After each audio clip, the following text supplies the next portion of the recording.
ಓಂ ಶ್ರೀ ಗುರು ಬಸವಲಿಂಗಾಯ ನಮಃ. ಮದುವೆ ಆದ್ಮ್ಯಾಲ ಮಕ್ಕಳಾದ್ರೆ ಚಲೋ. ಮದುವೆ ಆಗಲಾರ ಮುಂಚೆ ಯಾವ್ದಾರ ಹುಡುಗಿ ಆಡೋದು ಅಂದ್ರೆ ನಿಮ್ಗೆ ಏನು ಅನಿಸ್ತೈತಿ? ಭಾಳ ಕೆಟ್ಟ ಅನಿಸ್ತೈತಿ. ಹೌದು, ಯಾಕಂದ್ರೆ ಆ ಮದುವೆ ಆಗಲಾರ ಮುಂಚೆ ಮಕ್ಕಳಾದವು ಅಂದ್ರೆ ಆ ಮಗುವಿಗೆ ಸಾರ್ಥಕ್ಕಿಲ್ಲ, ಆ ತಾಯಿಗೆ ಕಿಮ್ಮತ್ತು ಬರೋದಿಲ್ಲ. ಹೆಂಗ ಇದು ನಿಮಗೆ ತಿಳಿತೈತಲ್ಲ, ನಾವು ಗಳಿಸಿರ್ತಕ್ಕಂಥ ಹಣ ಹೆಂಗಿರ್ಬೇಕಪ್ಪ ಅಂದ್ರೆ ನಾವು ದುಡ್ದೇ ಸಂಪತ್ತು ಮಾಡಬೇಕು. ದುಡಿದು ನಾವು ಗಳಿಸಿ ನಮ್ಮ ಕಿಶೆ ಒಳಗೆ ಇಟ್ಕೊಂಡು ಅಡ್ಡಾಡಿ ಅಂದ್ರೆ ನಮ್ಮ ಕಿಶೆನ ಚಲೋ ಕಾಣ್ತೈತಿ, ನಾವು ಊಟ ಮಾಡಿದ್ರು ಚಲೋ ಕಾಣ್ತೈತಿ, ನಮ್ಮ ಹೆಂಡ್ರ ಮಕ್ಕಳಿಗೆ ಉಡಿಸಿದ್ರು ಅವ್ರ ಆರೋಗ್ಯನ ಆರಾಮ ಇರ್ತೈತಿ. ಹೆಂಗಂದ್ರ ಕಾಯಕವೇ ಕೈಲಾಸ ಅಂತ ಯಾಕಂದ್ರೆ ಬಸವಣ್ಣಪ್ಪರ ಅಂದ್ರೆ ನಾವು ದುಡ್ದೇ ಸಂಪತ್ತು ಮಾಡ್ಬೇಕು. ಯಾರ್ದಾರ ಪಾಪದನವನ್ನ ನಮ್ಮ ಕಿಶೆದೊಳಗೆ ಇಟ್ಕೋಬಾರ್ದು ಅಂದ್ರೆ ಹೆಂಗ ಅರ್ಥ ಇರಲ್ಲ, ಆ ಅಣುಕು ಕೂಡ ಇದಕ್ಕೆ ಅರ್ಥ ಇರೋದಿಲ್ಲ.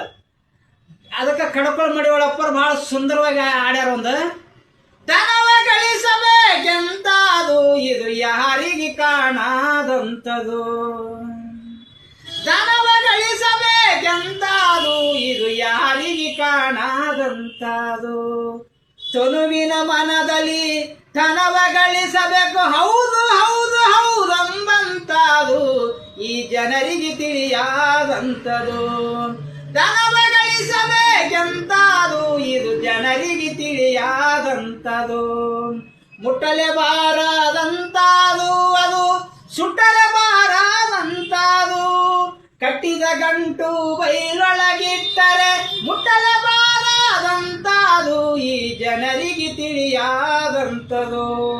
ನಾವು ಬಡವರಾಗಿದ್ದರೂ ಪರವಾಗಿಲ್ಲ, ನಾವು ಗಳಿಸಿದ ಹಣ ಏನದಲ್ಲ ಬೈಲೊಳಗಿಟ್ರನ್ನ ಯಾರು ಕದ್ಕೊಂಡು ಹೋಗಿರ್ಬಾರ್ದಂತೆ, ನೀರೊಳಗೆ ಹಾಕಿದ್ರನ್ನ ಮುನಿಗಿರ್ಬಾರ್ದಂತ. ಎಂತ ಹಣವನ್ನ ಸಂಪತ್ತು ಮಾಡ್ಬೇಕಂದ್ರ ಅಂತ ಹಣವನ್ನ ಪವಿತ್ರ ಹಣವನ್ನ ನಾವು ಸಂಪತ್ತು ಮಾಡಿದ್ವಿ ಅಂದ್ರ ಆ ಭಗವಂತನ ಒಲಿತಾನ. ನಮ್ಮ ಹೆಂಡ್ರು ಮಕ್ಕಳು ಸುಖವಾಗಿರ್ತಾರ, ನಮಗೆ ದವಾಖಾನಿ ರೋಗ ರುಜಿನಗಳು ಕಡಿಮೆ ಬರ್ತಾವ. ಮತ್ತೆ ಇನ್ನಿದ್ರಿಗೆ ಏನು ಬ್ಯಾರಿಲ್ಲ.